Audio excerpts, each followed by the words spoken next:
I love doing kids' rooms. They're so much fun to work on, but they're a big challenge because you have to pack a lot of style and a lot of function into kids' rooms. When I first met with Sadie to talk about her room, she said she loved fashion, dance, 80s music. She's really well traveled. She has family in LA and New York and Montreal, and she's been to Paris and London, so I was really excited to get started on her room.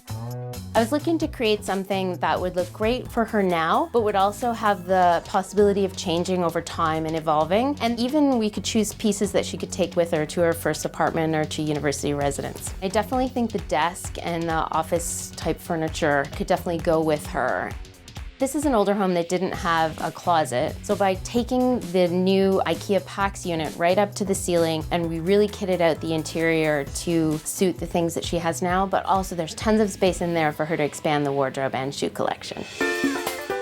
She's lucky enough to have a beautiful fireplace mantel. It's usually the natural focal point, but the bed should always be the hero of a bedroom. So I felt by adding the wallpaper and really dressing the bed in beautiful colors, we would help to create a real focal point. When we were looking over the wallpaper, I knew we wanted something a little bit fashion influenced, and the one we have is a Christian Lacroix design, but it's actually essentially a stripe, and nobody ever tires of a stripe. It's got a ton of colors in it, so it has a lot of longevity. I think my favorite is probably the bedding. It has some soft elements, like the duvet cover is a really pale pink, but it's pure linen, so it has that beautiful wrinkly texture to it. We added the charcoal gray to add a little contrast, and then the super overblown floral pattern I think really livens things up. I really like the bedding.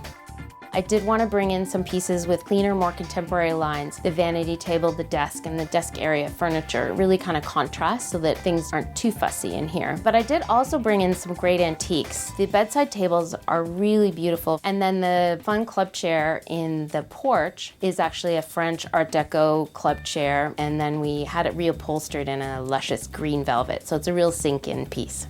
I was pleased to work with some of the things Sadie already owns, which are actually indicative of her travels. She has little tokens from New York and Paris and London. But then we just brought in a little bit of artwork, so some vintage fashion photography, very simply framed in black, very graphic. And then, of course, the dress Judy. That'll be a lot of fun for her to experiment with outfits. Because I was the youngest in my family, I never really had my own room. It was always like sharing or in someone's room while they were at university or something like that. So maybe that's why I like decorating kids' rooms so much.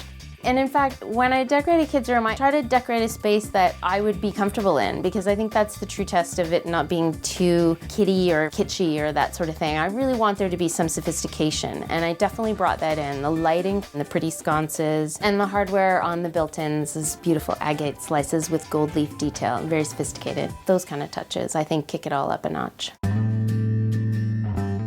The funny thing about a project like this is we sort of think they come together instantly, but it actually took quite a bit of time. I think it's been over a year, actually. It's a little easier on the budget when you have some more time, but sometimes it's nice to have that little impactful moment of, wow, it's done.